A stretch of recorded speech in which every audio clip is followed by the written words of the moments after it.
এই শোন, তুই তোর প্যান্টের ভেতর যে ডার্ক চকলেটটা লুকিয়ে রেখেছিস আমি ওটা খাবো। আরে এসব তুমি কি বলছো আপু? আমি তো কোনো চকলেট নিয়ে আসিনি। তাহলে আমার কাছে চকলেট আসলো কোথা থেকে? দেখ, একদম বেশি কথা বলবি না। আমি তোকে যেটা বলেছি সেটা কর। আমি খুব ভালো করেই জানি তোর কাছে একটা ডার্ক চকলেট আছে, আর সেটা তুই তোর প্যান্টের ভেতর লুকিয়ে রেখেছিস। ওটা আমাকে খেতে দে, তা না হলে কিন্তু আমি সবাইকে বলে দেব। আমি বুঝতে পারছি না আপু, তুমি আমার নামে মিথ্যা দোষারোপ কেন করতে চাইছো? আমি তো বললাম আমার কাছে কোনো চকলেট নেই। তাছাড়া আজ আমি এখানে কোনো চকলেট নিয়ে আসিনি। আমার কাছে যদি চকলেট থাকে তাহলে আমি নিজের থেকেই তোমাকে দিয়ে দিতাম। তোমাকে আমার কাছে যাইতে হতো না। দেখ, আমি খুব ভালো করেই জানি তোর কাছে ডার্ক চকলেট আছে। তুই আমাকে ইচ্ছে করে দিচ্ছিস না। আমি তোর ওই চকলেটটা খেতে চাই। তুই এখানে চুপচাপ দাঁড়া, আমি তোর প্যান্ট চেক করে তারপর নিজেই খেয়ে নেব। আরে আজব তো, তুমি আমার প্যান্টের চেক কেন খুলতে যাবে? তাছাড়া আমি তো তোমাকে বলছি আমার প্যান্টের ভিতর কোনো চকলেট নেই। তারপরে তুমি কেন এরকম করছো আমার সঙ্গে? কেন তুমি আমার কথা বুঝতে চাইছো না? কিন্তু রিহা তার কোনো কথাই শুনল না।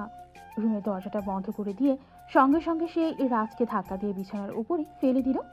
আরে আপু, ছি ছি, তুমি এটা কি করছো? তুমি আমার ওটাতে হাত দিচ্ছ কেন? আমার সুরসুরি লাগছে।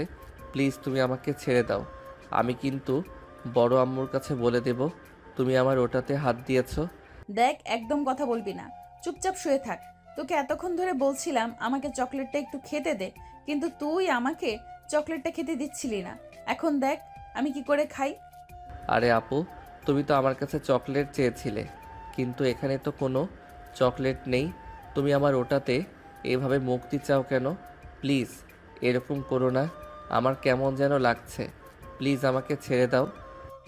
বললাম না কোনো কথা বলবি না। চুপচাপ শুয়ে থাক। আমি আজ চকলেটটা ইচ্ছা মতো খাবো, তারপর তোকে এখান থেকে যেতে দিব। আর যদি তুই একটাও কথা বলিস তাহলে কিন্তু আমি ছোট আম্মুকে দিয়ে তোকে মার খাওয়াবো, মনে রাখিস। দারুণ টেস্ট। তুই একবার আমারটা চেটে দেখবি? তোমার আবার কি চেটে দেখব আমি? দেখো, একদম উল্টাপাল্টা কথা বলবে না তুমি। আর যেটা করেছে খুব খারাপ করেছো। তুমি আমার ব্যক্তিগত জিনিসে হাত দিয়েছো। তোমাকে আমার ব্যক্তিগত জিনিসে হাত দেওয়ার অধিকার কিন্তু আমি কখনোই তোমাকে দেইনি। তুমি কেন করলে আমার সঙ্গে এরকম? ওই যে তোকে বলছিলাম তুই আমাকে বিয়ে কর, আমি তোকে কাছে পেতে চাই। তোকে আমার খুব ভালো লাগে আর তোর ওইটা আমার খুব পছন্দ। চলো না আমরা দুজন বিয়ে করে ফেলি। ছি ছি আপু, এসব তুমি কি বলছো? তুমি আমার বড় বোন। তাছাড়া আমি তোমার ছোট ভাই। আমাকে এসব কথা বলতে কি তোমার একটু লজ্জা করে না? নাকি তুমি কেন এরকম বলো তো? দেখ রাজ, তোকে শেষবারের মতো বলছি, একদম আমার কাছে ভালো মানুষ আসতে আসবি না। আমি ভালো মানুষদের একদমই পছন্দ করি না। আমি আমার মতোই থাকতে পছন্দ করি। তোকে আমার খুব ভালো লাগে। তোকে আমার খুব কাছে পেতে ইচ্ছে করে। প্লিজ তুই আমার জামাই হয়ে যা না। আমি আজ বড় আম্মুকে সব বলে দেব। তুমি আমাকে উল্টাপাল্টা কথা বলো নিজের ছোট ভাইকে। এসব উল্টাপাল্টা কথা বলতে তোমার একটু কি লজ্জা করে না? তুমি কেমন বেহায়া মেয়ে মানুষ, আমি সেটাই বুঝতে পারছি না। এই কথা বলতে বলতে নিজের ড্রেস ঠিক করে রাজ কোনো রকমে ওই রুম থেকে বের হয়ে চলে যায়। আর এদিকে রিহা রুমে বসে বসে মনে মনে ভাবতে থাকে রাজকে সে কি করে নিজের করে পাবে। এদিকে রাজ রিহার রুম থেকে বের হতে রিহার আম্মুর সঙ্গে দেখা হয়ে যায়। আর তখনই রাজ কান্না করতে করতে রিহার আম্মুকে বলে, বড় আম্মু, তোমার মেয়ে খুব বাজে। আজ তোমার মেয়ে আমার সঙ্গে খুব খারাপ একটা কাজ করেছে। আমার ওটাতে হাত, ও আমাকে বলে আমি নাকি ওখানে ওর জন্য ডার্ক চকলেট লুকিয়ে রেখেছি, আর তার জন্য সে এরকম করছে। আরে রাজ, এসব তুই কি বলছিস? তোর মাথা ঠিক আছে? নিজের বোনের সম্পর্কে এরকম বাজে কথা বলতে তোর একটু রুচিতে বাজছে না? ছি ছি, তোকে কত ভালো ছেলে মনে করতাম, আর তুই কিনা তলে তলে এই মতলব নিয়ে ঘুরিস, আমার মেয়ের নামে খারাপ কথা বলছিস। বড় আম্মু, তুমি আমায় ভুল বুঝেছ। আমি কোনো মিথ্যা কথা বলছি না, যা সত্য তাই বলছি। তোমার মেয়ে সত্যি আমার সঙ্গে এগুলো করেছে। চুপ কর বেয়াদব মার্কা ছেলে, তোকে এতদিন শুধু বোকা বলতাম, এখন তো দেখছি তুই বোকা না বোকা সেজে ঘুরে বেড়াতে। আর আজ সুযোগ পেয়ে আমার মেয়ের নামে এত বড় মিথ্যা কথা বলছিস। আল্লাহ জানে জীবনে আমি কত বড় পাপ করেছিলাম, যার জন্য আমাকে এই দিন দেখতে হচ্ছে। ছি ছি ছি ছি ছি। তুই এইসব কথা কি করে বলছিস? বড় আম্মু, তুমি আমার কথা বিশ্বাস করো। তুমি আমায় ভুল বুঝতেছো। আমি যা বলছি একদম সত্য কথা বলছি। আমি কোনো মিথ্যা কথা বলছি না।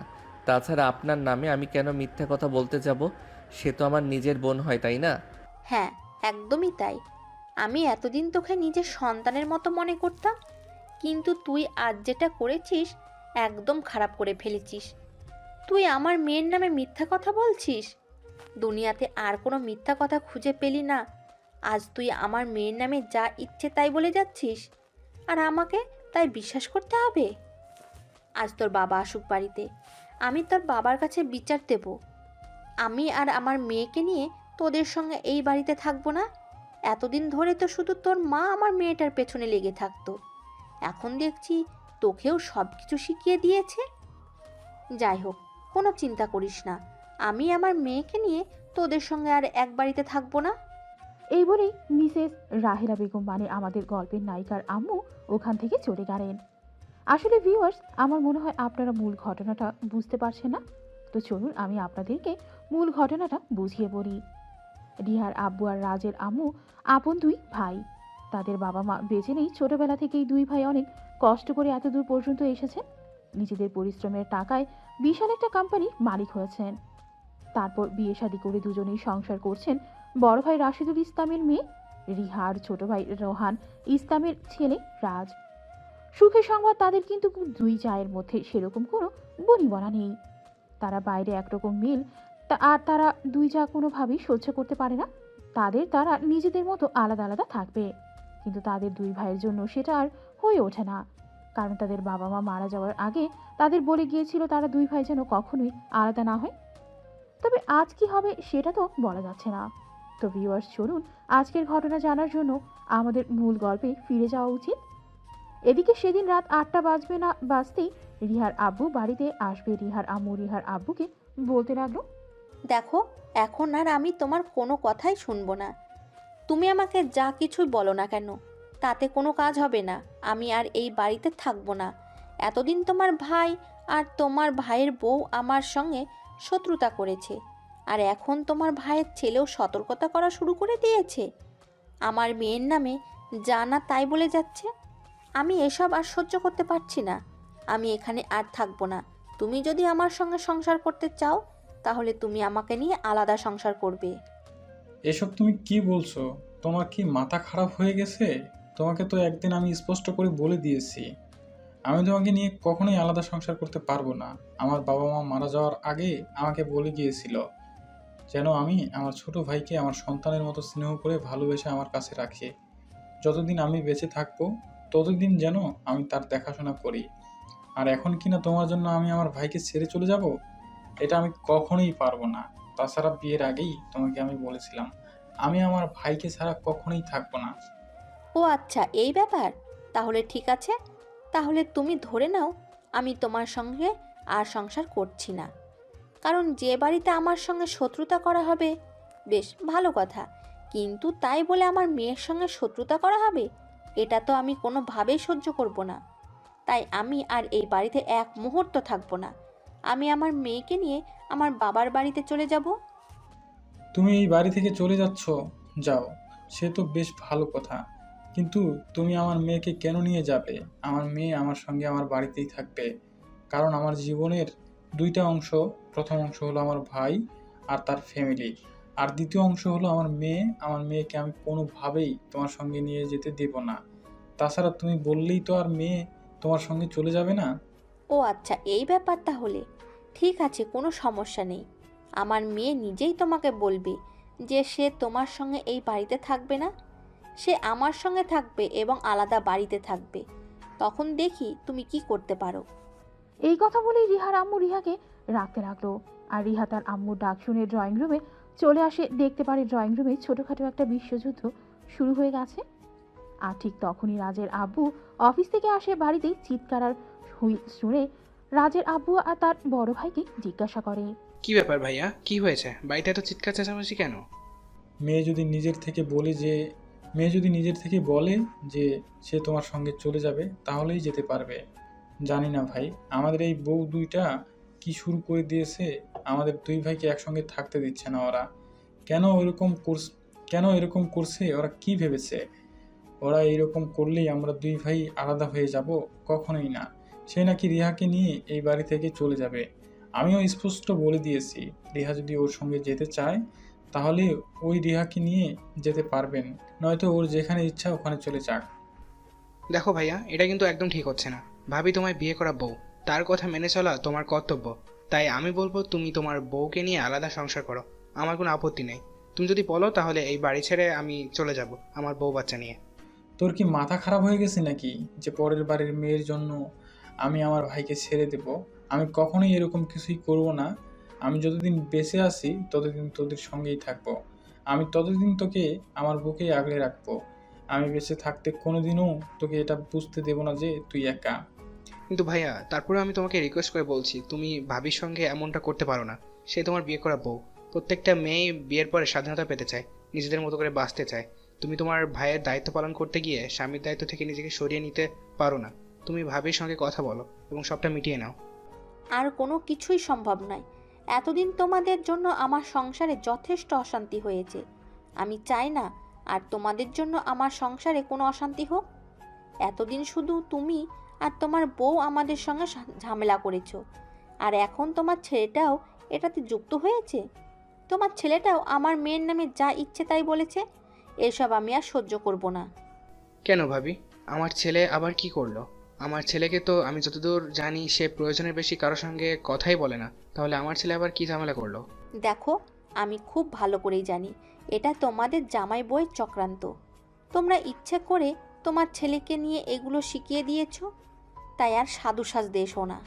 দেখো ভাবি, আমাদের সেরকম কোনোদিনই ছিল না, আর কোনোদিন হবেও না। তাছাড়া আমার বউকে আমি খুব ভালো করেই চিনি। সে তোমাকে নিজের বোনের মতো দেখে, কিন্তু তুমি তাকে সহ্য করতে পারো না। তাই তুমি ইচ্ছে করে ওর নামে উল্টোপাল্টা কথা বলো। যদিও এ ব্যাপারে আমি কোনোদিন তোমাকে কিছু বলিনি, আমি বারবার আমার বউকে শাসন করে গেছি। কিন্তু আর তুমি আমার ছেলেকে নিয়ে কথা বলছো। আচ্ছা, কি হয়েছে খুলে বলো তো শুনি। তারপর যদি আমার মনে হয় যে আমার ছেলের ভুল, তাহলে আমি নিজে এ বাড়ি ছেড়ে চলে যাব। ও তাই নাকি? আচ্ছা, তাহলে তো খুব ভালো হলো। তাহলে তুমি নিজেই তোমার ছেলেকে জিজ্ঞাসা করো ও কি বলেছিল আমার কাছে আমার মেয়ের নামে।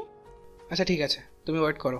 রাজ, এই রাজ, কই তুমি? একবার ড্রয়িং রুমে আসো। রাজ তখন নিজের রুমে বসে বসে মোবাইলে ভিডিও গেম খেলছিল। তার বাবার গলার আওয়াজ শুনতে পেয়ে সে মোবাইলটা রেখে ধরে ড্রয়িং রুমে চলে আসে, আর ড্রয়িং রুমে এসে দেখে বাড়ির সবাই সেখানে উপস্থিত। সে অনেকটা অবাক হয়ে তার আব্বুকে বলে, আসসালামু আলাইকুম আব্বু, কি হয়েছে? তুমি এভাবে আমাকে ডাকছো কেন? তাছাড়া তোমরা সবাই এখানে এভাবে রাগান্বিত হয়ে বসে আছো কেন? ওয়ালাইকুম আসসালাম। এখানে সব কিছু তোমাকে নিয়ে হচ্ছে। আচ্ছা, তুমি আমাকে একটা সত্য কথা বলো তো, বাড়িতে কি হয়েছে? তুমি তোমার রিহা আপুর নামে বড় আম্মুর কাছে কি বিচার দিয়েছো? আব্বু, আসলে যা হয়েছে আমি তাই বলেছি। আমি কোনো মিথ্যা কথা বলিনি। তুমি প্লিজ আমাকে বিশ্বাস করো। বাবা, আমি সেটাই তোমাকে জিজ্ঞেস করেছি, কি হয়েছে? তুমি সবটা সত্য ঘটনা আমাদের সামনে খুলে বলো। অতঃপর রাজ সবার সামনে সব সত্য খুলে বলল। এদিকে রিহার আম্মু তো তেলে বেগুনে জ্বলে উঠল। তার মেয়ে কোনোভাবেই এই কাজ করতেই পারে না। কিন্তু রিহার আব্বু সুস্থ এবং স্বাভাবিক মাথায় রিহাকে প্রশ্ন করে, রিয়া, আমি কারোর কোনো কথাই শুনবো না। আমি তোমার মুখ থেকে সবটা শুনতে চাই। তুমি সত্যি করে বলো কি হয়েছে এখানে। আমি আশা করি তুমি আমার কাছে কোনো মিথ্যা কথা বলবে না। আব্বু, রাজ যা বলছে একদম সব সত্য কথা। আসলে রাজকে আমি পছন্দ করি, কিন্তু সে আমার থেকে বয়সে ছোট আর একটু বোকা বোকা টাইপের। তাছাড়া সে আমাকে একটুও পাত্তা দেয় না। আমি রাজকে বিয়ে করতে চাই। কথাটা বলা মাত্রই রিহার আব্বু রিহার দুই গালে ঠাস ঠাস করে ব্যাস কয়েকটা চর বসিয়ে দেয়। বলতেই লাগলেন, সিসি, তুমি আমার মেয়ে, এটা ভাবতেই আমার লজ্জা লাগছে। তুমি আমার মেয়ে হয়ে এসব নোংরা কথা বলতে পারছো? রাজ তোমার ছোট ভাই, আর তুমি কিনা তার সঙ্গে এসব করেছো। আমি তো ভেবেছিলাম তুমি আমার মেয়ে আমার মতোই ভদ্র হবে, কিন্তু তোমার ভিতরে যে এত কিছু সেটা তো আমি কোনোদিনই বুঝতে পারিনি। আমার ভাবতেই লজ্জা লাগছে আমি তোমার মতো মেয়ে জন্ম দিয়েছি। আরে ভাইয়া, ওরা দুজনে ছোট মানুষ, ওরা যা করেছে ভুল করেছে। আমরা তো আছি, আমরা এটা ভেবে দেখতে পারি। তাই বলে তুমি রিহার গায়ে হাত তুলবে, এটা কিন্তু তোমার একদমই উচিত হয়নি। তুই কাকে ছোট বলছিস? এই মেয়েটা তার মায়ের মতোই হয়েছে। মানুষের পিছনে পড়ে থাকা ছাড়া আর কোনো কাজ নেই। এই মেয়েটা ভাবলো কি করে সে আমার ভাইয়ের ছেলের নামে এত বড় একটা মিথ্যা কথা বলবে? আর আমি এটা বিশ্বাস করি না, কখনোই না। আমি এটা সহ্য করব না। তোমরা মা মেয়ে দুজনেই আমার বাড়ি থেকে বের হয়ে যাও। আমি তোমাদের দেখতে চাই না। দেখো আব্বু, ভালোবাসা কোনো অপরাধ নয়। আমি রাজকে ভালোবাসি। আমি ভুল কোনো কথা বলছি না। আমি যা বলছি একদম সত্যি কথাই বলছি। রাজ যদি আমার না হয় তাহলে কিন্তু আমি পৃথিবীর কোনো মেয়ের হতে দেব না। আমি তার জীবনে এমন একটা সমস্যা হয়ে দাঁড়াবো যেটা হাজার চেষ্টা করলেও উপড়ে ফেলতে পারবে না। রেহানা, এখন কিন্তু আমার খুব বেশি মেজাজ খারাপ হচ্ছে। তুমি তোমার মেয়েকে নিয়ে আমার চোখের সামনে থেকে চলে যাও। আমি তোমাদের মেয়ে আমি তোমাদের মা মেয়ে দুজনকেই এখানে দেখতে চাইছি না।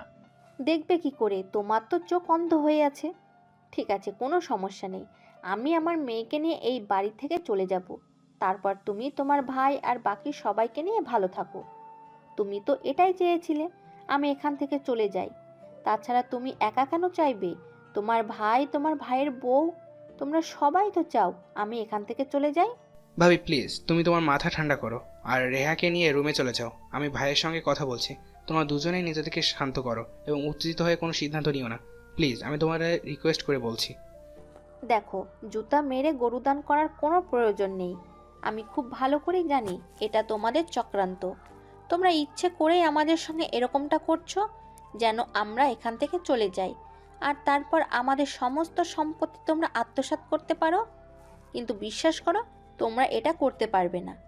আমি কিন্তু কোনোভাবেই আমার মেয়ের অধিকার ছেড়ে দেব না।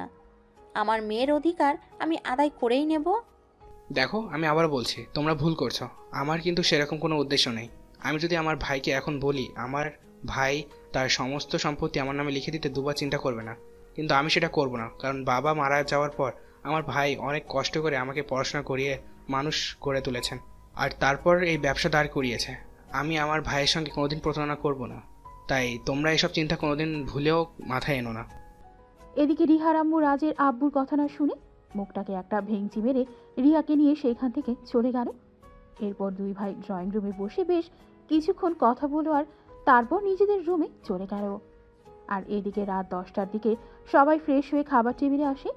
খাবার খাওয়ার জন্য কিন্তু খাবার টেবিলে কোনো খাবার ছিল না। তখনই রিহার আব্বু রিহার আম্মুকে ডাকতে থাকে। এই রাহেলা, রাহেলা, কোথায় তুমি? খাবার টেবিলে কোনো খাবার নেই কেন? আমরা কি এখন খাবার খাবো না নাকি? এসব কথা তুমি আমাকে জিজ্ঞাসা করছো কেন? তোমরা খাবার খাবে কি খাবে না সেটা তো তোমাদের ব্যক্তিগত ব্যাপার। আর হ্যাঁ, আমি এই বাড়িতে আর গাধার মতো খাটুনি করতে পারবো না। তোমাদের যদি খাবার খাওয়ার ইচ্ছে হয় তাহলে তোমরা নিজেরা খাবার তৈরি করে খেয়ে নিতে পারো। আমাকে আর এসব ব্যাপারে কোনো কথা বলবে না। এসব তুমি কোন ধরনের কথা বলছো? আমি তো সেটাই বুঝতে পারছি না। আজকে রাজের আম্মু বাড়িতে নেই, তা না হলে তো দুই বেলার রান্না রাজের আম্মুই করে থাকে। তারপরেও তোমার এত ঝামেলা কেন বলো তো তুমি? রাজার আম্মু বাড়িতে নেই তাতে কি করব আমি? এই বাড়িতে গাধার মতো আর খাটুনি খাটতে পারবো না আমি। রান্না বান্না করতে পারবো না। তাকে কেন দুদিন পর পর বাপের বাড়ি চলে যেতে হবে? বাবা মা কি শুধু তারই আছে নাকি? আমার কি কোনো বাবা মা নেই নাকি? দেখো, তুমি কিন্তু ইদানিং খুব বেশি বাড়াবাড়ি করছো। ওর মা অসুস্থ, সে যায় তার মায়ের দেখাশোনা করার জন্য। কেউ নেই তাই সে কয়েকদিন পর পর তার মায়ের সঙ্গে দেখা করতে চায়। এটা নিয়ে তোমার এত সমস্যা কেন? আমি সেটাই বুঝতে পারছি না। তুমি খাবার রান্না করোনি, সেটা আমাদেরকে আগে বললেই পারতে। আমরা রেস্টুরেন্ট থেকে খাবার অর্ডার করে খেয়ে নিতাম। আহা ভাইয়া প্লিজ, তুমিও না একদম এগুলো নিয়ে ঝামেলা করবে না। আমি এক্ষুনি খাবার অর্ডার করছি, আর ফুড পান্ডার অর্ডার করলে কিছুক্ষণের মধ্যেই খাবার চলে আসবে। তারপর না হয় আমরা খাবার খেয়ে নিব। সামান্য এইটুকু একটা বিষয় নিয়ে ঝামেলা করতে হয় নাকি? ভাবি প্লিজ, তুমি আর ভাইয়ের সঙ্গে ঝগড়া করো না। তোমাকে কোনো রান্নাবান্না করতে হবে না। আমি কালকে বাইরে কাজের মেয়ে নিয়ে আসবো। হ্যাঁ, সেটাই করা যাবে। একটা কথা মনে রেখো, কাজের মেয়ের বেতন কিন্তু ভুল করেও আমার জামাইয়ের হাত থেকে নেবে না। কাজের মেয়ের যত বেতন দিতে হয় সব তুমি দেবে, আর তা না হলে তোমার বউকে দিয়ে বাড়ির সব কাজ করাবে। এটা মাথায় রেখো। রাজের আব্বু তখন আর রিহার আম্মুর কথায় কোনো উত্তর দিল না। চুপচাপ মোবাইল হাতে নিয়ে অনলাইনে খাবার অর্ডার করে। আর কিছুক্ষণের মধ্যেই খাবার চলে আসার পর সবাই মিলে খাবার খেয়ে নিজেদের রুমে গিয়ে ঘুমিয়ে পড়ল। পরের দিন সকালবেলা ঘুম থেকে উঠেই রাজের আব্বু রাজকে ঘুম থেকে ডেকে তুলল। এই রাজ, তাড়াতাড়ি ঘুম থেকে ওঠো, আমি তোমাকে কলেজে নামিয়ে দিয়ে যাব। আব্বু, আমার শরীরটা আজ ভালো লাগছে না, আমি কলেজে যেতে পারবো না। কেন, তোমার আবার কি হলো? জ্বরটা এসেছে নাকি? তাহলে বলো, আমি ডক্টরকে ফোন দেব, তোমাকে ডক্টর চেক আপ করে নেবেন। হ্যাঁ আপু, আমার শরীরে হালকা জ্বর এসেছে, তবে ডাক্তারকে ফোন দেওয়ার কোনো দরকার নেই, এমনি এমনি ঠিক হয়ে যাবে। আমি মেডিসিন খেয়ে নেব। সেটা বলে হয় নাকি বাবা? এদিকে মা বাড়িতে নেই, তোমার সেবা যত্ন কে করবে? আমি ডাক্তারকে ফোন করে বলে দিচ্ছি, ডাক্তার এসে তোমার চেক আপ করবে, যা ওষুধ লাগবে দিয়ে যাবে। আর তোমার জন্য আমি খাবার অর্ডার করে দিয়েছি, খাবার চলে আসলে তুমি খাবারটা খেয়ে নিও। আর আমি অফিসে চলে যাচ্ছি। তোমার বড় আম্মু কোনো কথা বললে ওনার সঙ্গে কিন্তু কোনো উত্তর দিবে না, এটা আমি তোমাকে বলে গেলাম। ঠিক আছে আব্বু, আমি বড় আম্মুর সঙ্গে কোনো উত্তর দেব না, কিন্তু আপুকে বলে দাও সে যেন আমার কাছে না আসে। আপুকে দেখলেই আমার ভয় লাগে। ঠিক আছে আব্বু, আমি বড় আম্মুর সঙ্গে কোনো উত্তর দেব না, কিন্তু আপুকে বলে দাও সে যেন আমার কাছে না আসে। আপুকে দেখলে আমার ভয় লাগে, সে আমার শরীরে হাত দেয়। রাজ লক্ষ্মী বাবা আমার এমন কথা বলে না, সে তোমার বড় বোন হয়, সে তোমাকে আদর করে ভালোবাসে, তাই তোমার কাছে এসে তোমাকে শরীরে স্পর্শ করে আদর করে দেয়। তাই বলে এগুলোকে খারাপভাবে নিতে হয় না বাবা। কিন্তু বাবা, তুমি আমার কথা বিশ্বাস করো, আপু আমার ওটাতে হাত দেয়, তুমি কেন আমার কথা বিশ্বাস করছো না? চুপ করো বাবা, আমি ডক্টরকে ফোন দিয়ে বলে দিচ্ছি, ডক্টর এসে তোমাকে মেডিসিন দিয়ে যাবে। এখন চুপচাপ শুয়ে থাকো, আর কোনো বাজে কথা বলবে না। আর তুমি যদি এসব বাজে কথা আবার বলো তাহলে কিন্তু আমি তোমাকে খুব বকা দিব। এই কথা বলে তখনই রাজের আব্বু রাজের রুম থেকে বের হয়ে সোজা অফিসে চলে গেলেন। আর এদিকে রাজের আম্মু ছিল তার নানার বাড়িতে। রাজের নানু খুব অসুস্থ ছিল। তখন রাজ নিজের মোবাইলটা বের করে তার আব্বুকে ফোন দেয় আর বলে, আসসালামু আলাইকুম আম্মু, কেমন আছো তুমি? ওয়ালাইকুম আসসালাম বাবা, এই তো আল্লাহর অশেষ রহমতে ভালোই আছি। তোমার কি অবস্থা? তুমি কেমন আছো? তাছাড়া তুমি এই সময়ে ফোন করেছো, কলেজে যাওনি নাকি? আম্মু, আসলে আমার শরীরটা ভালো নেই, শরীরে একটু জ্বর এসেছে, তাই আজ কলেজে যেতে পারিনি। নানুর শরীরের কি অবস্থা? আগের মতোই আছে নাকি আগের চাইতে একটু ভালো? এই তো বাবা, আলহামদুলিল্লাহ আগের চাইতে অনেকটাই ভালো আছে। তোমার নানুকে নিয়ে পড়েছি একটা বিশাল ঝামেলায়। তোমার নানুকে কত করে বলছি আমার সঙ্গে আমাদের বাড়ি চলে যেতে, কিন্তু তোমার নানু কোনোভাবে সেখানে যেতে রাজি হচ্ছে না। সেই জন্যই যত সমস্যা তোমার নানুকে নিয়ে। আমাদের বাড়িতে চলে গেলেই তো কোনো সমস্যা থাকবে না। আমি ওই বাড়িতে থেকেই তোমার নানুর সমস্ত সেবা যত্ন করতে পারতাম। হ্যাঁ আম্মু, তুমি এটাই করো, নানুকে নিয়ে আমাদের বাড়িতে চলে আসো। জানো বড় আম্মু, কাল কিছুই রান্না করেনি, রাতের খাবার আমাদের হোটেল থেকে এনে খেতে হয়েছে। এখনও মনে হয় বড় আম্মু রান্না করবে না। আব্বু বলেছে আমার জন্য রেস্টুরেন্ট থেকে খাবার পাঠিয়ে দেবে, তুমি তাড়াতাড়ি চলে আসো। আমি বাইরের খাবার খেতে পারি না, বাইরে খাবার খেতে আমার একদমই ভালো লাগে না।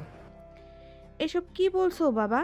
আমি দুদিনের জন্য আমাদের বাড়িতে এসেছি, আর তোমার বড় আম্মু তোমাদেরকে রান্না করে খেতে দেয়নি কেন? সেই রকম করছে। আমি বাড়িতে থাকলে তো আমি সবার জন্যই নিজের হাতে খাবার তৈরি করি, কখনোই তো কাউকে বাইরের থেকে খাবার এনে খেতে হয় না। তাহলে তোমার বড় আম্মু কেমনে করছে? আজ আমি কিছু জানি না আম্মু, বড় আম্মু বলেছে রিহা আপুকে নিয়ে আমাদের বাড়ি থেকে তার নানার বাড়িতে চলে যাবে। তুমি দেরি না করে তাড়াতাড়ি বাড়িতে চলে আসো, আমার এখানে এমনিতেও ভালো লাগছে না, তাড়াতাড়ি চলে আসবে কিন্তু। আচ্ছা বাবা, ঠিক আছে, কোনো সমস্যা নেই। তুমি কোনো চিন্তা করো না, আমি যত তাড়াতাড়ি সম্ভব চলে আসব। তুমি খাবার খেয়ে নিও আর নিজের খেয়াল রেখো। আমি আসতে হয়তো বিকেল হতে পারে। এই কথা বলে রাজের আম্মু ফোন কেটে দিল। আর তারপর তিনি সমস্ত কাজকর্ম শেষ করলেন। আর কাজ শেষ করতে করতে দুপুর গড়িয়ে গেল। আর তারপরেই তিনি বাবার বাড়ি থেকে বের হয়ে পড়লেন নিজের শ্বশুর বাড়ির উদ্দেশ্যে। বাড়িতে এসে পৌঁছাতে পৌঁছাতে প্রায় সন্ধ্যা হয়ে আসতো। তিনি বাড়িতে ঢুকতে ঢুকতেই শুনতে পেলেন, ও ভেবেছে কি ও বাবার বাড়িতে গিয়ে রাজরানীর মতো ঘুরে বেড়াবে, আর আমি এখানে চাকরানির মতো কাজ করব? এটা কখনোই হতে পারে না। আমার সঙ্গে এক হাঁড়িতে খেতে হলে আমার বাড়িতে রান্না বান্না থেকে শুরু করে সমস্ত কাজ করতে হবে। তা না হলে আমি কখনো এই মেয়েটার সঙ্গে একসঙ্গে খাবো না, আর এক বাড়িতে থাকবও না। এসব তুমি কি বলছো ভাবি? বাড়িতে সমস্ত কাজ তো আমি করে থাকি, তোমাকে তো কখনোই কোনো কাজ করতে হয় না। তুমি তো শুধু নিজের খাবারটা নিজে নিয়ে খাও, তাছাড়া তো সব কাজই আমি করি। তাহলে আবার এই কথাগুলো বলছো কেন? তাছাড়া আমার মা খুব অসুস্থ, সেই জন্যই তো আমি আমার মায়ের সঙ্গে দেখা করতে গিয়েছিলাম। তুমি তো খুব ভালো করে জানো আমার মায়ের আমি ছাড়া পৃথিবীতে অন্য কেউ নেই। তাহলে যদি আমি আমার মায়ের খেয়াল না রাখি, তাহলে কে আমার মায়ের খেয়াল রাখবে? দেখো, আমি এত কথা শুনতে চাই না। তোকে আমি পরিষ্কার জানিয়ে দিয়েছি, তুই যদি এই বাড়িতে আমার সঙ্গে এক হাঁড়িতে খাবার খেতে চাস, তাহলে বাড়ির সমস্ত কাজ তোকেই করতে হবে। তা না হলে কিন্তু তুই আমার সঙ্গে কোনোভাবেই থাকতে পারবি না। কারণ তোরা মা ছেলে যা শুরু করেছিস, এরপর আমি আর তোদের ভরসা করতে পারছি না। তাই তো আমি চেয়েছিলাম আলাদা হয়ে যেতে, কিন্তু আমার জামাইটা এতই বোকা, এখনও কোনো কিছুই বুঝতে পারে না। সে শুধু তার ভাইকে নিয়েই থাকতে চায়। আমার জামাইটা এরকম কেন, সেটাই তো বুঝতে পারছি না। দেখো ভাবি, তুমি আমার সঙ্গে থাকতে চাও না সেটা ভালো কথা, তাই বলে তুমি এভাবে আমার নামে মিথ্যা কথা বলবে নাকি আমাকে যা ইচ্ছা তাই বলবে নাকি? এমনটা তো হতে পারে না। তোমার যদি আমার সঙ্গে থাকার ইচ্ছা নাই থাকে তাহলে তুমি ভাইয়াকে বুঝিয়ে বলো, আর তারপর ভাইয়াকে নিয়ে তুমি আলাদা সংসার করো। আমি তো তোমাকে কোনো নিষেধ করিনি, তাহলে তুমি আমার নামে এভাবে মিথ্যা কথা কেন বলো? আর আমার ছেলেটাকে কেন এর মাঝখানে টেনে নিয়ে আসছো? তুই যেমন, তোর ছেলেটাও তেমন। তুই যেমন একটা মিথ্যাবাদী, তোর ছেলেটাও ঠিক সেই রকমই মিথ্যাবাদী হয়েছে। কাল আমার মেয়ের নামে যা ইচ্ছে তাই বলেছে। তুই কি ভেবেছিস তোরা মা ছেলে এরকম করবি আর আমি তোদেরকে কিছুই বলবো না? রাজের আম্মু তখন খুব ভালোভাবেই বুঝতে পারলো এখানে দাঁড়িয়ে থাকলে একটার পর একটা কথা শুনতেই হবে, তাই এটাই ভালো হবে এখান থেকে চলে যাওয়াটাই। রাজের আম্মু তখন আর কোনো কথা না বলে চুপচাপ সেখান থেকে চলে গেলেন। রুমে গিয়ে দেখতে পেলেন রাজ কম্বল মুড়ি দিয়ে শুয়ে আছে। রাজের শরীরে প্রচণ্ড জ্বর এসেছে। ডাক্তার ঔষধ দিয়ে গেছে, কিন্তু তাতে জ্বর সারছে না। তাই রাজের আম্মু সঙ্গে সঙ্গে রাজের বাবাকে ফোন দেয়। শুনছো, রাজের জ্বর তো কমছে না, তাহলে এখন আমি কি করব? চিন্তা করার কোনো কারণ নেই। আমি ডাক্তারের সঙ্গে কথা বলেছি, ডাক্তার বলেছে এখন সেটা সবারই হচ্ছে। চিন্তার কোনো কারণ নেই। ডাক্তার অ্যান্টিবায়োটিক দিয়ে এসেছে, 2 দিন সময় লাগবে জ্বর সারতে। আর শোনো, তুমি বড় ভাবির সঙ্গে ঝামেলা করতে যেও না। ভাবি দুটা কথা শোনালেও তুমি কিন্তু কোনো কথা বলবে না। কেন বাবু সব সময় এরকম করবে কেন? আমি তো সেটাই বুঝতে পারি না। আমি কি তার শত্রু নাকি যে সব সময় আমার সঙ্গে খারাপ ব্যবহার করবে? সে কেন আমার সঙ্গে এরকম করে বলো তো? দেখো, আমি তোমাকে যেটা বললাম তুমি সেটাই করো, একদম বেশি কথা বলবে না। তুমি খুব ভালো করে জানো আমি কুটকাসালি করা একদম পছন্দ করি না। সে তোমার বড় যা হয়, সে তোমাকে একটা কথা বলতেই পারে, তাতে কি মহাভারত অশুদ্ধ হয়ে যাবে নাকি? তুমি কিন্তু ভুল করেও তার সঙ্গে কথায় উত্তর দিতে যাবে না। এটাই আমার শেষ কথা। এই বলে রাজের আব্বু ফোন কেটে দিল। আসলে তারা দুই ভাই অনেক ভালো, আর তারা দুই ভাই খুব ভালো করেই জানে বউদেরকে প্রশ্রয় দিলে তারা মাথায় উঠে বসবে। তাই বউদেরকে এত প্রশ্রয় দিতে হয় না। তাই সবসময় তারা বউকে নিজের কন্ট্রোলে রাখতে চায়। তারা যায় না পরের বাড়ির মেয়েদের জন্য তাদের সংসারটা নষ্ট হয়ে যাক। তাই তারা সবসময় শক্ত হাতে সব কিছু সমাধান করার চেষ্টা করে। এদিকে 3 দিন পর রাজের জ্বর সেরে উঠল আর রাজ কলেজে যাওয়ার জন্য তৈরি হয়ে নিল। রুম থেকে বের হতে যাবে তখনই রিহার সঙ্গে তার দেখা হয়। কি রে, শুনলাম তুই নাকি আজ কলেজে যাচ্ছিস? হ্যাঁ, অন্য দিনের তুলনায় আজ শরীরটা একটু ভালো লাগছে, তাই ভাবছি আজ কলেজে যাব। তাছাড়া সামনেই তো এক্সাম, এখন যদি ঠিকমতো পড়াশোনা না করি তাহলে তো একদম দিতে পারবো না। আর এক্সাম দিতে না পারলে তো পরীক্ষায় পাশ করতে পারবো না। আচ্ছা ঠিক আছে, তুই আমার সঙ্গে চল, আমি ভার্সিটিতে যাওয়ার সময় তোকে কলেজে নামিয়ে দেব। না, আমি তোমার সঙ্গে যেতে পারবো না। আমি বাইকে যাব। তাছাড়া আমার বাপ আমাকে বাইক কিনে দিয়েছে কলেজে যাওয়া আসা করার জন্য। তাহলে আমি কেন তোমার সঙ্গে যেতে যাব? আমি বাইকে করে যেতে পারবো, কোনো সমস্যা নেই। তুমি তোমার মতো করে চলে যাও, আমি আমার মতো করে চলে যাব। এই বলে রাজ রিহার কথার কোনো পাত্তা না দিয়ে সেখান থেকে বের হয়ে সোজা গ্যারেজ থেকে বাইক বের করতে যাবে। তখনই রিহা রাজের হাতটা ধরে ফেলে আর একটানে নিজের বুকের সঙ্গে মিশিয়ে নেয়। এটা থেকে রাজ অনেকটাই ভয় পেয়ে যায় আর বলে, আরে আপু, তুমি এটা কি করছো? তুমি আমার হাতটা ছেড়ে দাও প্লিজ। আমার কলেজের টাইম হয়ে গেছে, এমনিতেই অনেক দিন ধরে কলেজে যাই না।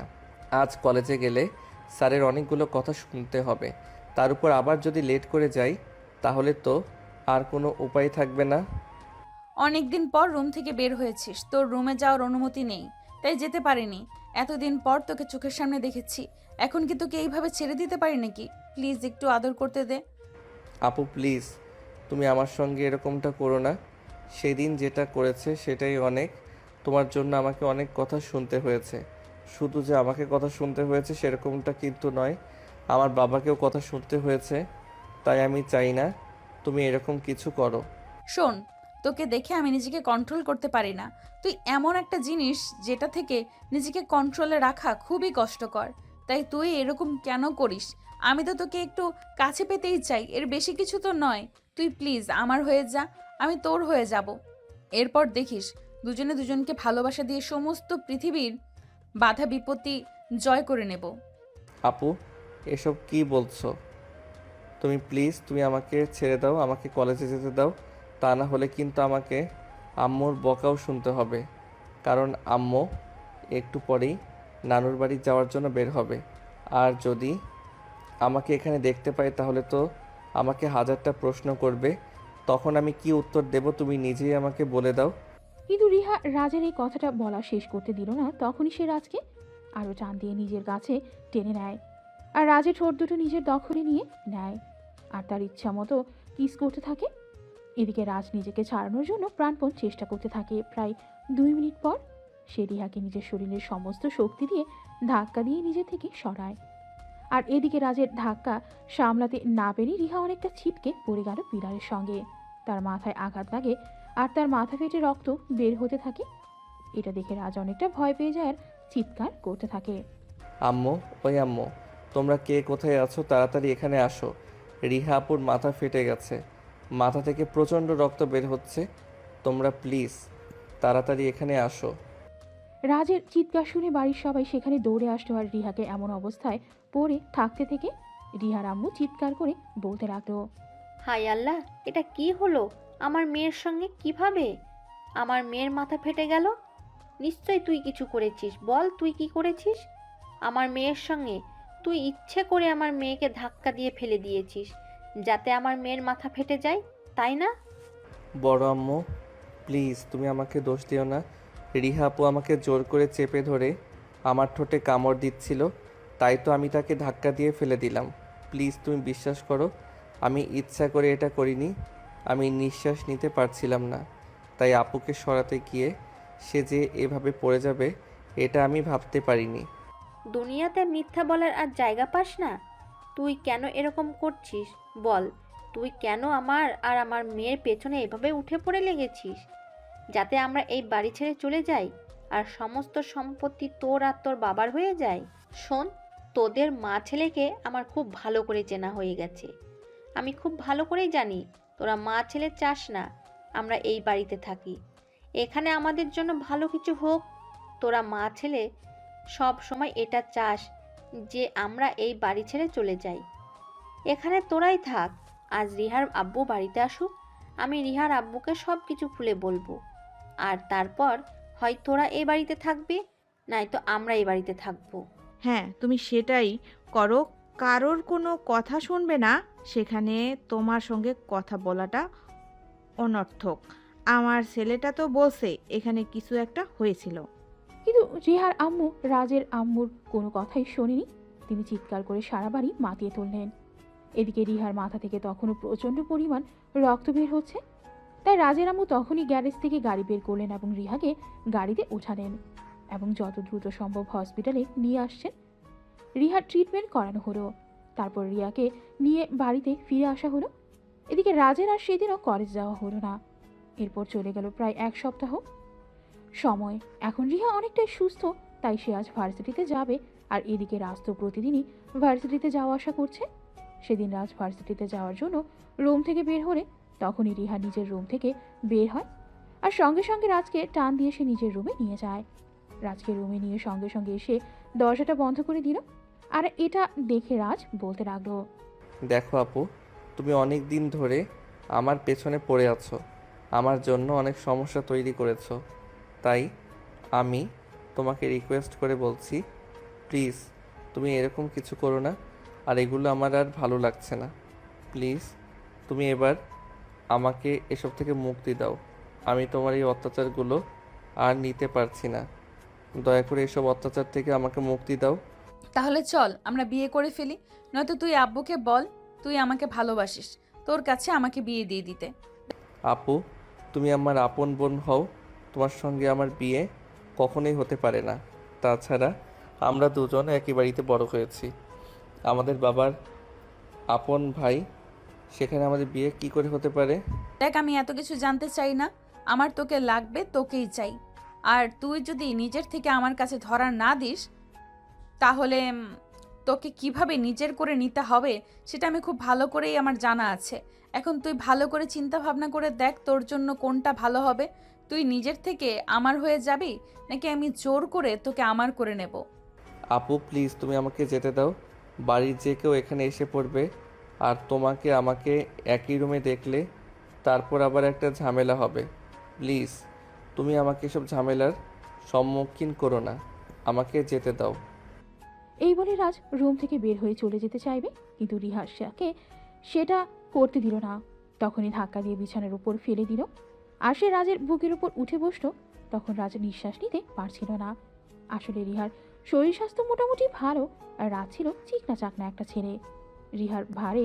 রিহার বাসে বইতে পারছিল না, তাই সে অনেক কষ্ট করে রিহাকে বলতে থাকে, আপু প্লিজ তুমি আমার বুকের উপর থেকে নেমে পড়ো, আমার নিঃশ্বাস নিতে খুব কষ্ট হচ্ছে, প্লিজ তুমি নামো।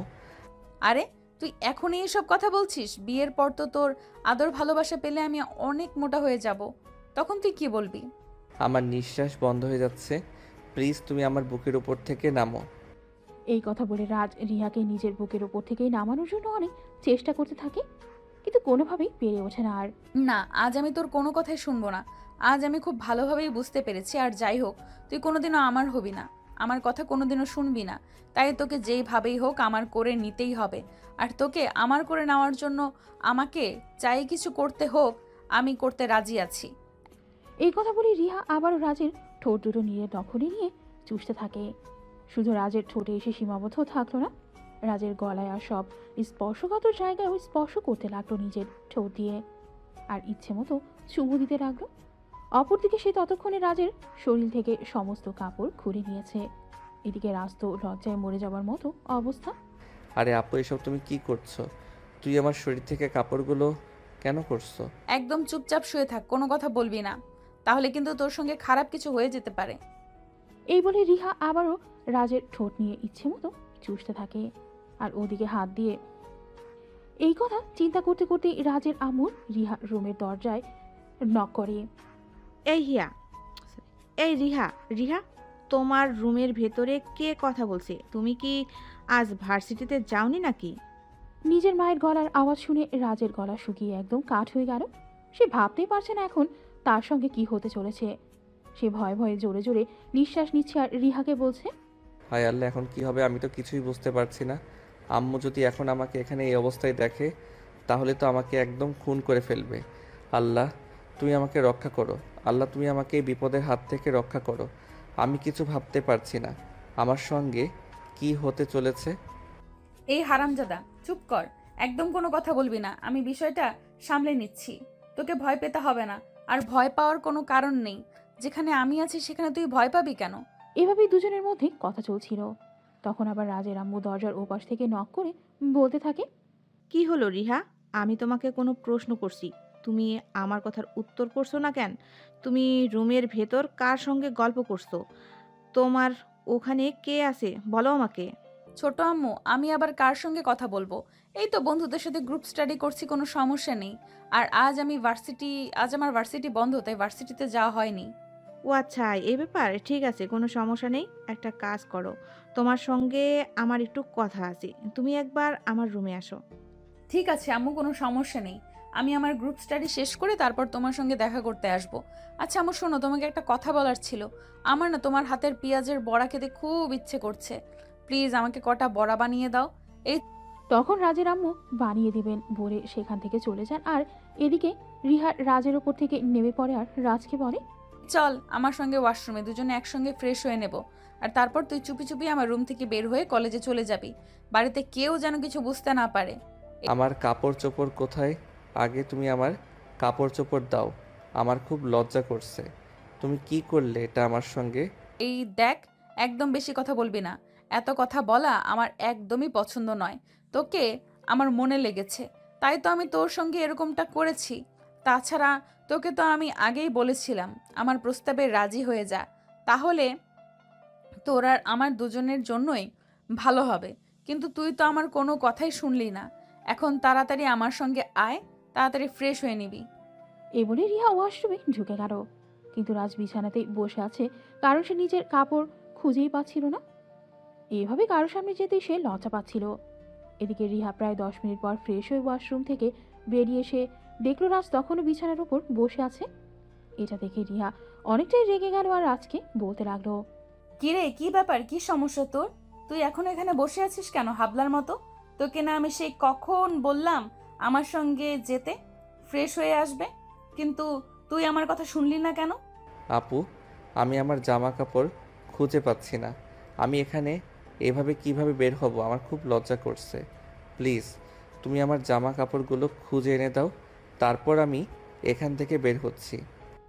রিহা তখন হাসতে হাসতে রাজের কাপড়গুলো খুঁজে এনে দিল। আর তারপরও রাজ সেগুলো গায়ে দিয়ে ওয়াশরুমে ঢুকে ফ্রেশ হয়ে দিল। আর তারপর চুপি চুপি বাসা থেকে বের হয়ে কলেজে চলে যায়। আর এরপর চলে যায় আরও বেশ কিছুদিন। আজ ছিল রিহার জন্মদিন। সারা বাড়িতে উৎসবমুখর পরিবেশ, কারণ রিহা হলো এই পরিবারের বড় মেয়ে। তাই সবাই তাকে অনেক বেশি ভালোবাসে। আর রাজ, রিহার জন্মদিনে সবাই আনন্দ উল্লাস করবে না, এরকমটা হয় নাকি? আজ সারা বাড়ি অনেক সুন্দর করে সাজানো হয়েছে, কারণ রিহা এই বছর 19 পেরিয়ে 20-তে পা দেবে। তাই দুপুর থেকে বাড়িতে মেহমান আসা শুরু করেছে। রিহার বাবাও এবছর মেয়ের জন্মদিন অনেক ধুমধাম করে পালন করতে চান। তাই তিনি মেয়ের জন্মদিনে মেয়েকে ডায়মন্ড নেকলেস গিফট করেছেন। রিহা মামুনি, এই নাও তোমার জন্মদিনের উপহার। আশা করি এটা তোমার অন্যান্য জন্মদিনের তুলনায় স্পেশাল। থ্যাংক ইউ আব্বু, থ্যাংক ইউ সো মাচ। তুমি আমার কোনো ইচ্ছাই অপূর্ণ রাখুনি। আমার অনেক দিনের ইচ্ছে ছিল ডায়মন্ড নেকলেস করার, আর আছে সেটা তুমি এনে দিয়েছো। তুমি আমার একমাত্র মেয়ে রাজকন্যা, তোমার মনের ইচ্ছা পূরণ না করে কি থাকতে পারি নাকি? থ্যাংক ইউ আব্বু, থ্যাংক ইউ সো মাচ। সত্যি তুমি অনেক ভালো বাবা। তবে আব্বু, তোমার কাছে আমি আরও একটা রিকোয়েস্ট করতে চাই। আমি আমার জীবনের জন্য আরও স্পেশাল একটা জিনিস তোমার কাছে চাইবো। তুমি কি আমাকে ওই জিনিসটা দিবে? হ্যাঁ অবশ্যই, কেন নয়। তুমি আমার একমাত্র রাজকন্যা, সেটা তো আমি তোমাকে বললাম। তুমি আমার কাছে কোনো জিনিস চাইলে আমি কেন তোমাকে দেব না? অবশ্যই দেব। বলো তুমি আমার কাছে কি চাও, আমি তোমার জন্য সব করতে পারি। তুমি যদি আমার কাছে আকাশের চাঁদ চাও, তাহলে আমি তোমাকে ওই আকাশের চাঁদটাও এনে দিতে রাজি আছি। না আব্বু, আমি তোমার কাছে ওই রকম কোনো কিছুই চাইবো না। তবে আমি তোমার কাছে খুবই সিম্পল একটা জিনিস চাইবো। সেটা তো আমি তোমাকে বললাম। তবে এটা কখনো চাইবো না। আমি যখন আমার সময় হবে তখনই আমি তোমার কাছে চেয়ে নেব। ও আচ্ছা, ঠিক আছে, কোনো সমস্যা নেই। তোমার যখন মন চাইবে তখন তুমি আমার কাছে চেয়ে নেবে। আর তুমি আমার কাছে যা চাইবে আমি তোমাকে তাই, এবং তোমার চিন্তার কোনো কারণ নেই। যাই হোক, এখন চলো কেক কাটবে। এই বলে রিহার আব্বু রিহাকে নিয়ে কেক কাটতে চলে যায়। আর তখনই তিনি মাইকে অ্যানাউন্স করেন, আসসালামু আলাইকুম। আপনাদের সবাইকে অসংখ্য ধন্যবাদ আমার মেয়ের জন্মদিনের পার্টিতে আসার জন্য। আপনাদের জন্য আপনাদের জন্য আপনাদের জন্য একটা স্পেশাল সারপ্রাইজ আছে। দেখুন, আপনারা অনেকেই জানেন রিহা আমার একমাত্র মেয়ে। সে আমার আদরের রাজকন্যা, আমার একমাত্র সন্তান। তাকে আমি অনেক বেশি ভালোবাসি। আর আজ হলো আমার রাজকন্যার 20তম জন্মদিন। আর এই 20তম জন্মদিনে আমি আপনাদের কাছে একটা কথা প্রকাশ করতে চাই। উপস্থিত সবাই তখন রিহার বাবার দিকে তাকিয়ে আছে। রিহার বাবা কি এমন খবর জানতে চায় সেটা জানার জন্য অপেক্ষা করছে। এদিকে ওদের আগ্রহ নিয়ে অপেক্ষা করছে তার বাবা কোন বিষয়ের কথা জানতে চায়, কি বলতে চায়। তাই রিহা তার আব্বুকে বলতে থাকে, কি হলো আপু, তুমি থেমে গেলে কেন? কি বলতে চাইছো বলছো না কেন? আমি তো আর অপেক্ষা করতে পারছি না তুমি কি বলতে চাইছো সেটা জানার জন্য। দেখুন, আমি আসলে আমার মেয়ের ব্যাপারে আপনাদের সঙ্গে কথা বলতে চাই। আমার মেয়ের বয়স তো 20 বছর হয়ে গেল, এদের মধ্যে এসে অ্যাডাল্ট। তাই আমি ঠিক করেছি আমার ব্যবসায়ী বন্ধু আরব খানের ছেলে নিলয়ের সঙ্গে তার বিয়ে দিব। কথাটা শোনা মাত্রই রিহার পায়ের নিচ থেকে মাঠে সরে গেল। সে কোনোভাবেই ভাবতে পারছে না এটা। সে তার আব্বুর হাত ধরে বলতে লাগলো, এসব কি হচ্ছে আব্বু? তুমি হুটহাট করে আমাকে বিয়ের ব্যাপারে এইভাবে সিদ্ধান্ত নিতে পারো না। কারণ লাইফটা আমার লাইফের ব্যাপারে আমাকে সিদ্ধান্ত নিতে দাও। তাছাড়া তুমি এখন আমার সঙ্গে এই ব্যাপারে কথা বললে নিতে পারতে আমি কি বিয়ে করতে আদৌ প্রস্তুত কিনা। তাছাড়া আমি ছেলেটাকে বিয়ে করব কিনা সেটাও তো জানার বিষয়, তাই না? আরে মামুনি, তুমি আমার একমাত্র মেয়ে। আমি তো জীবনে এমন কোনো জিনিস তোমাকে এনে দেইনি যেটা তোমার পছন্দ হয়নি। তাহলে অবশ্যই আমি তোমার জন্য খুব ভালো ছেলেকেই পারচেস করছি, যাকে তোমার পছন্দ হবে। তাহলে এভাবে রিয়াক্ট করার কি আছে? আব্বু, আমি তোমার কথায় রিয়েক্ট করতে চাইছি না, শুধু আমি আমার মতামতটা তোমাকে জানাতে চাইছি। তুমি হুট করে কাউকে এনে দেবে আমার সামনে আর আমি তাকে বিয়ে করে নেব, এমনটা তো নাও হতে পারে।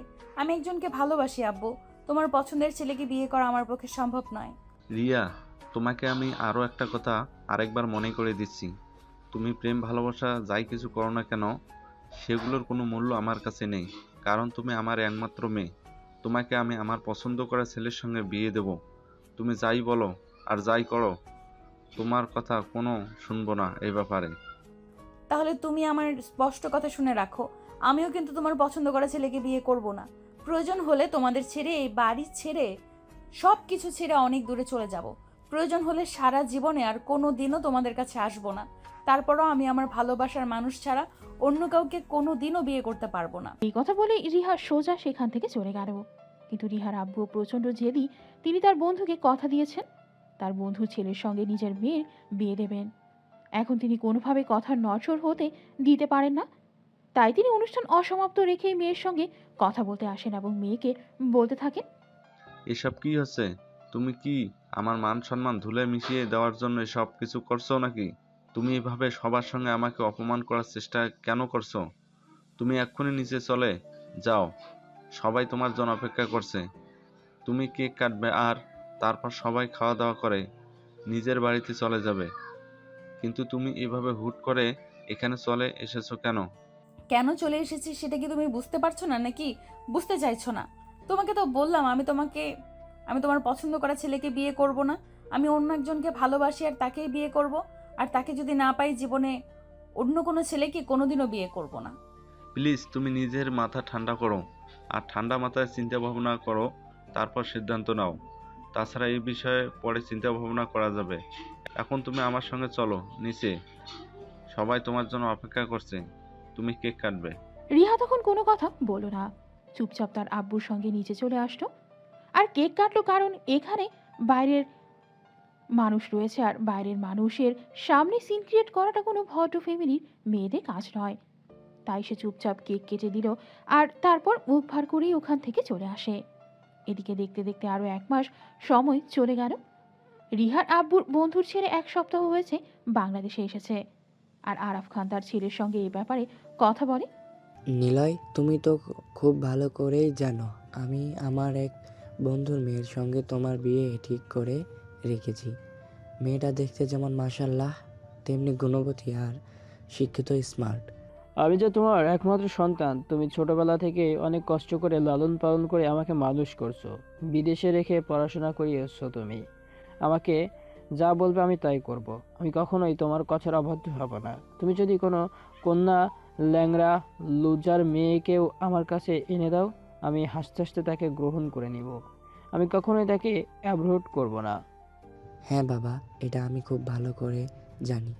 তোমার উপর আমার সম্পূর্ণ ভরসা ছিল, তাই তো আমি আমার বন্ধুকে কথা দিতে পেরেছিলাম।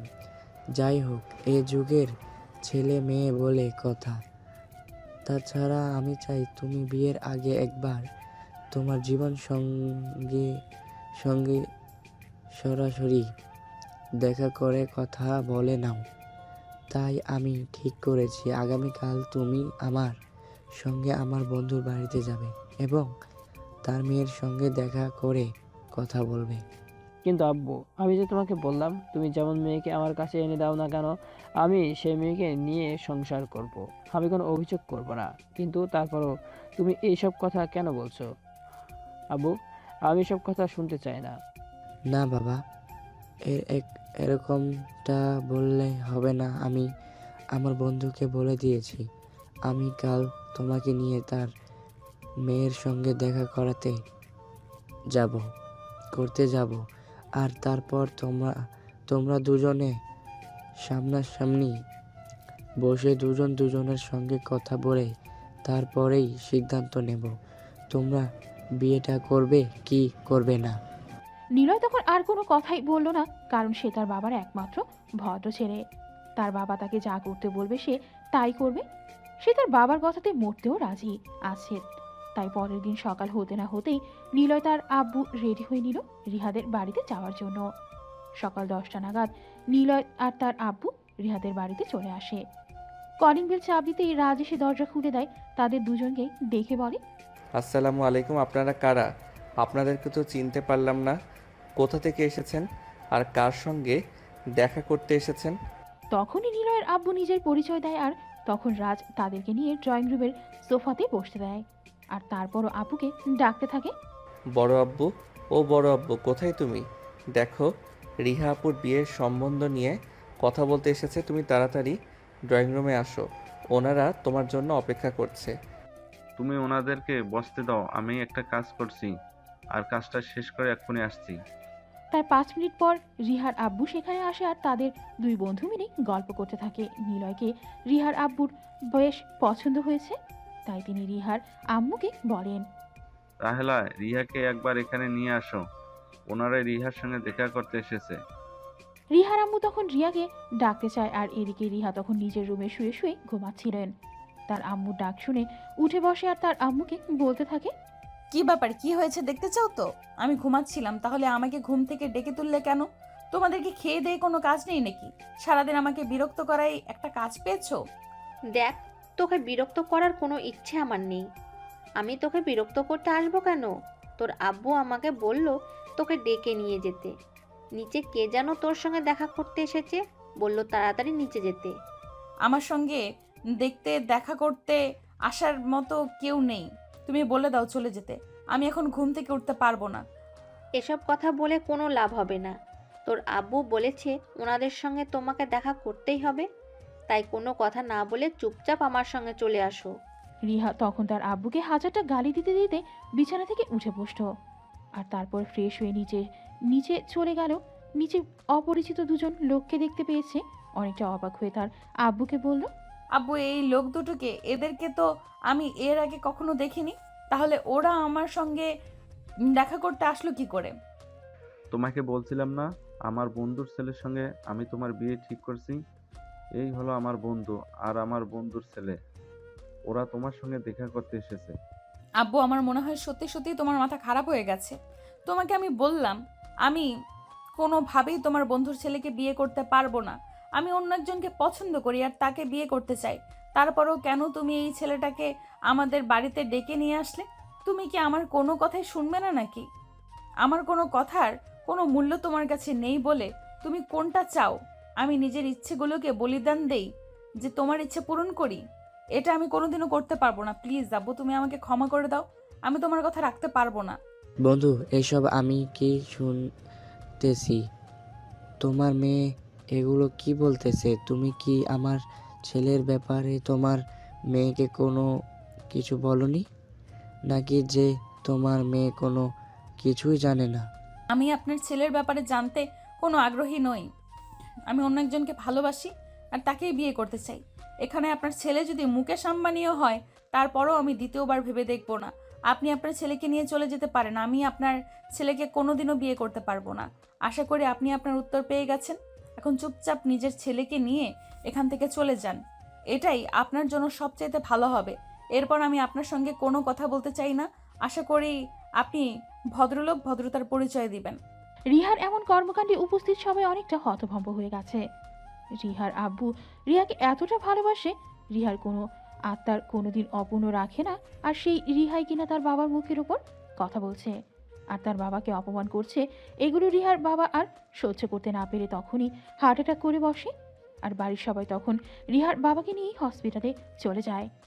অপরদিকে নিলয় তার আব্বুকে বলতে থাকে। এই লোকটা তোমার কেমন বন্ধু? আমি তো সেটাই বুঝতে পারছি না। তুমি তার মেয়ের সঙ্গে আমার বিয়ে ঠিক করলে, আর সেখানে তার মেয়ে কিনা তার মুখের উপর এতগুলো কথা বলে দিল, আর সেই লোকটা কত সুন্দর করে হার্ট অ্যাটাকের নাটক করলো। দেখো, আমার কিন্তু এগুলো একদমই ভালো লাগছে না। তুমি তাড়াতাড়ি করে আমার জন্য বিয়ের সম্বন্ধ করো, আমি বিয়ে করতে চাই। দেখো বাবা, একদম ওলা হয়েও না। দেখো, বাংলাদেশের মেয়ের কিন্তু অভাব পড়েনি। আমি তোমার জন্য কিছুদিনের মধ্যেই মেয়ে দেখে বিয়ে সম্বন্ধ করেছি, তুমি কোনো চিন্তা করো না। আসলে মেয়েটা অনেক অহংকারী, মেয়েটার সঙ্গে কথা বলে আমি সেটা বুঝতে পেরেছি। যদি আগেই মেয়েটার সঙ্গে কথা বলতাম তা মেয়েটার সঙ্গে তোমার বিয়ের সম্বন্ধ করতাম না, আর এভাবে অপমানিত হতাম না। তবে কি, তুমি কোনো চিন্তা করো না। দেখো, আমি এত কথা শুনতে চাই না। আমি 1 সপ্তাহের মধ্যে বিয়ে করতে চাই। এখন তুমি কিভাবে আমার বিয়ে করার বা সেটা তোমার ব্যক্তিগত ব্যাপার। আমি কোনো কথাই শুনতে চাই না। এই বলে নিলয় তার আব্বু রিহাদের বাড়ি থেকে বের হয়ে নিজেদের বাড়িতে চলে যায়। আর এদিকে হসপিটালে ট্রিটমেন্ট চলতে থাকে। ডাক্তার রিয়ার আব্বুকে হার্টের কিছু পরীক্ষা করতে দেয়। আর পরীক্ষাগুলো করানো হলেই রাজের আব্বু রিপোর্টগুলো নিয়েই ডাক্তারের কাছে যায়। তারপর যা বললো ওটা শোনার জন্য উপস্থিত কেউই প্রস্তুত ছিল না। দেখুন, আপনার ভাইয়ের হার্টের অবস্থা একদমই ভালো নয়। তাছাড়া ওনার শারীরিক স্বাস্থ্য খুব একটা ভালো নয়। আমার মনে হয় ইদানিং উনি অনেক দুশ্চিন্তাগ্রস্ত আছেন। আপনারা ওনার কথা মতন চলুন। আর আমার মনে হয় উনি বেশি দিন বাঁচবেন না। ওনার কিডনি দুটো ড্যামেজ হয়ে গেছে। এসব কি বলছেন আপনি ডাক্তার? আমার ভাইয়ের কিছু হতে পারে না। আপনি আমার ভাইয়ের পরীক্ষাগুলো আর একবার করে দেখুন। আপনার রিপোর্ট হয়তো ভুল এসেছে। দেখুন, আমি যা বলছি একদম ঠিক কথাই বলছি। আর আমি টেস্টগুলো অনেক ভালো করে দেখেছি, কোনো ভুল কথা বলছি না। আপনার ভাইয়ের কিডনি দুটো ড্যামেজ হয়ে গেছে, আর হার্টের অবস্থাও ভালো নয়। উনি বেশি হলে 2 মাস বেঁচে থাকবেন, এরপর আর উনি পৃথিবীতে থাকবেন না। আমি এই কথা বিশ্বাস করতে পারছি না। আমার মনে হয় আপনাদের মেশিনের সমস্যা আছে। আমি অন্য হসপিটালে নিয়ে যাব, আর সেখানে আমি আমার ভাইয়ের পরীক্ষা নিরীক্ষা করাবো। আমার ভাইয়ের এরকম কিছু হতেই পারে না। দেখুন, আপনার যা ইচ্ছা আপনি তাই করাতে পারেন, কিন্তু রিপোর্ট একদম ঠিক আছে। আর আমাদের মেশিনেও কোনো সমস্যা নেই। আমরা যা বলছি একদম সত্য কথা বলছি। তাছাড়া আমরা আপনাকে মিথ্যা কথা কেন বলতে যাব? আপনাকে মিথ্যা কথা বলে কি আমাদের আরও কোনো লাভ আছে? আমাদের তো কোনো লাভ নেই। তাহলে আপনাকে মিথ্যা কথা কেন বলতে যাব? আপনি নিজেই বলেন। ডাক্তারের কথা শুনে রাজের আপু কান্না করতে করতে এটা দেখে রাজ তার আব্বুর পাশে এসে দাঁড়ায়। আর তার আব্বুর কাঁধে হাত রেখে বলতে থাকে, আব্বু চিন্তা করো না, আল্লাহর ফয়সালা আমাদেরকে মেনে নিতে হবে। আল্লাহ যেটা ভালো মনে করেন সেটাই হবে। আমরা তো আল্লাহর উপর গিয়ে কোনো কিছু করতে পারবো না। বাবা, এটা মেনে নিতে পারছি না। তুমি জানো, আমার জন্মের পর থেকে আমার মা বাবাকে হারিয়ে ফেলেছি। আমার ভাই আমার জন্য কত কষ্ট করেছে, আর এখন কিনা সেই ভাই আমাকে ছেড়ে চলে যাবে। এটা আমি মেনে নিতে পারছি না। আল্লাহ, তুমি আমাকে উঠিয়ে নাও, কিন্তু তার বিনিময়ে আমার ভাইকে রেখে যাও। আমার ভাইকে ছাড়া আমি 1 সেকেন্ডের পৃথিবীতে থাকতে চাই না। প্লিজ তুমি নিজেকে শান্ত করো, এরকম করো না।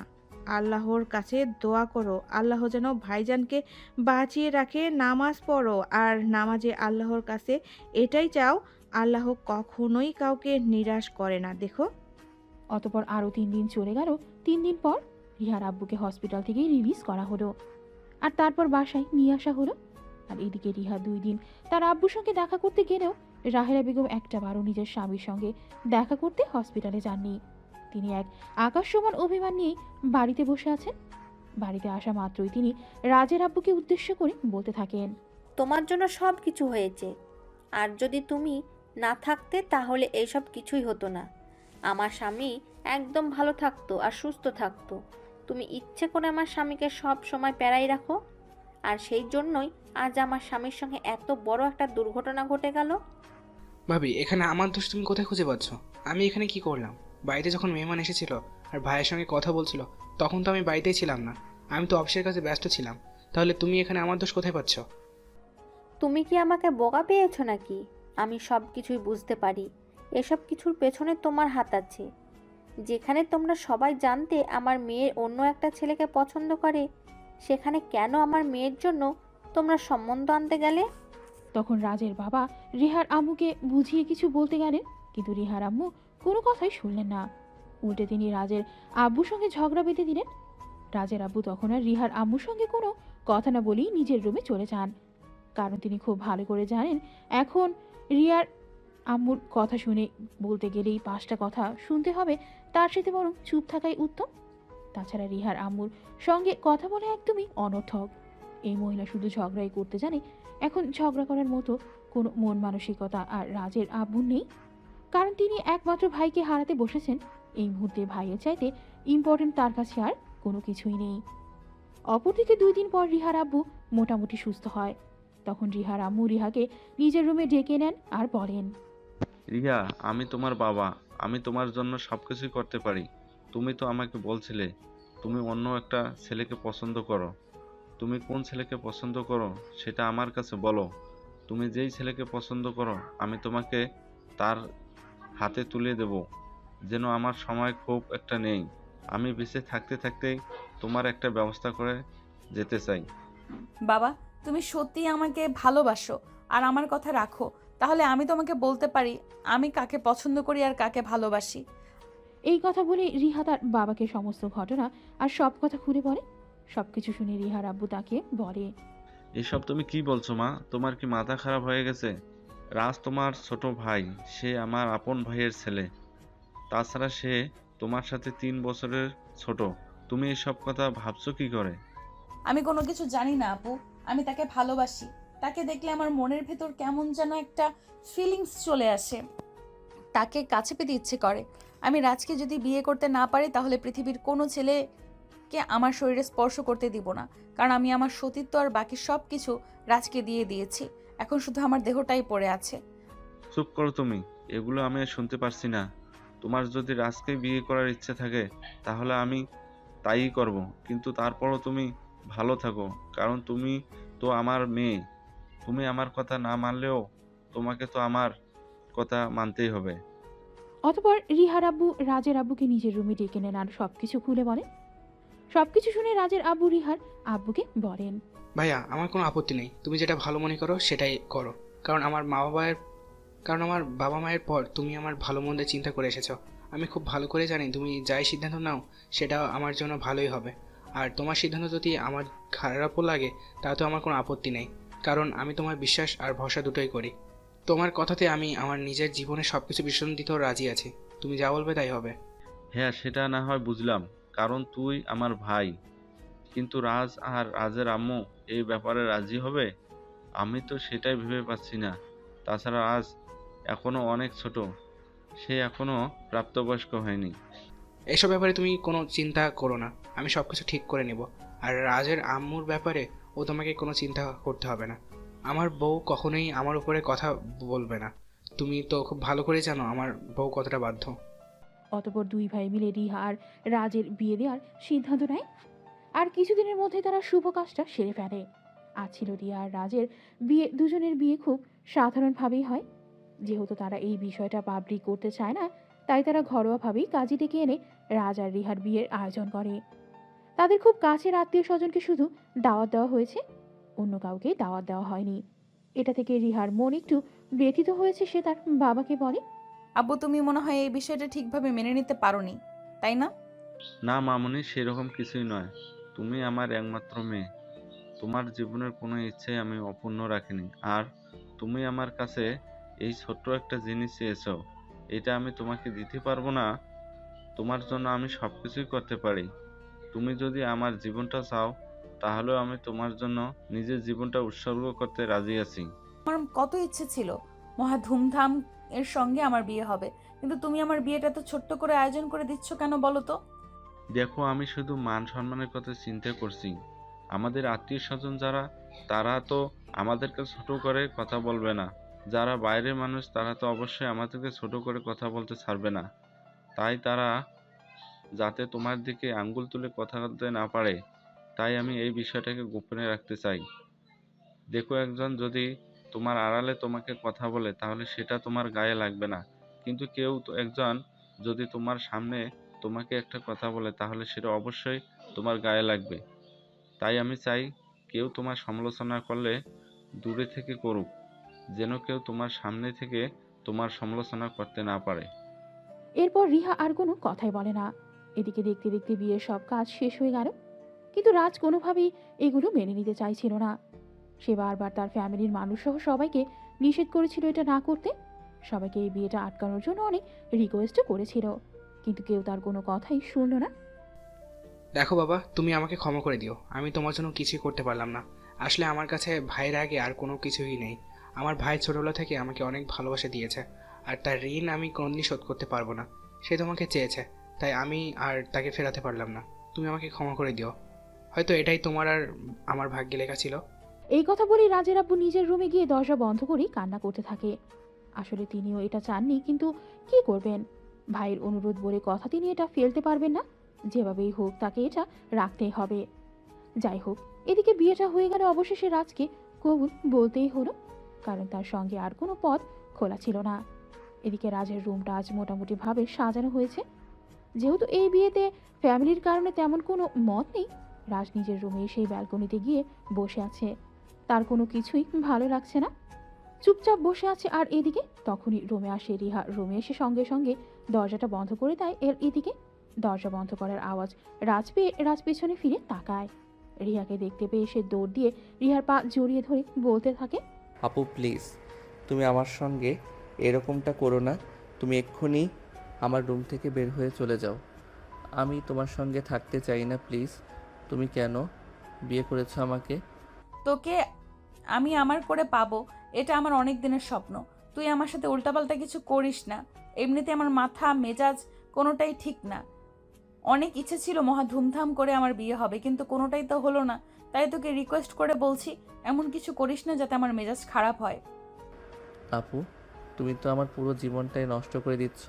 তুমি কেন করছো আমার সাথে এরকমটা? আমি সমাজে মুখ দেখাবো কি করে? সবাই বলবে আমি নিজের স্বার্থের জন্য নিজের বোনকেই বিয়ে করেছি। তুমি আমাকে এত বড় অপমানের ভাগিদার করো না, প্লিজ। এটাকে যদি তোর অপমান মনে হয়, তাহলে আমি তোকে বলবো আমি আমার ভালোবাসার ভাগ কাউকে দিতে চাই না। আর আমি আমার ভালোবাসার ভাগ কখনো কাউকে দিতে পারবোও না। তাই এটা করা ছাড়া আমার আর কোনো উপায় ছিল না। আমি তাকে অনেক অনেক বেশি ভালোবাসি। তোকে আমার সঙ্গে অন্য কারোর হতে দিতে আমি কোনো দিনই পারবো না। তাই তোকে নিজের করে নিয়েছি, যাতে আমার এই ভালোবাসার ভাগ কখনো কাউকে দিতে না পারি। রাজ অনেক রিকোয়েস্ট করে। রিহা যেন রাজের রুম থেকে বের হয়ে রিহার নিজের রুমে চলে যায়, কিন্তু রিহা রাজের কোনো কথাই শুনল না। সে রাজের পাঞ্জাবির কলার টেনে ধরে এনে বিছানার উপর বসায়। তারপর ড্রেসিং টেবিলের উপরে রাখা দুধের গ্লাসটা রাজের দিকে এগিয়ে ধরে আর বলে, এই দেখ, এত কথা বলিস না, চুপচাপ এই দুধের গ্লাসটা নিয়ে খেয়ে নে। আর তারপর চল, আজ তোকে নিজের করে পেয়ে গেছি, সেটা যেভাবেই হোক। আজ তোর সঙ্গে ইচ্ছা মতো রাতে T20 খেলবো। না, আমি এটা খাবো না। তুমি মনে হয় এটার সঙ্গে উল্টাপাল্টা কিছু মিশিয়ে এনেছো। এটা খেলে তারপর তুমি আবার ওই দিনের মতো আমার সঙ্গে উল্টাপাল্টা কাজ শুরু করে দেবে। তাই তুমি যাই বলো আর যাই কিছু করো, আমি এটা কোনোভাবেই খাবো না। রাজ এমন কথা শুনে রিহার মেজাজ অনেক গরম হয়ে যায়। তাই সে ঠাস করে রাজের গালে একটা চড় বসিয়ে দিয়ে বলতে থাকে, দেখ, একদম আমার মেজাজ গরম করিস না।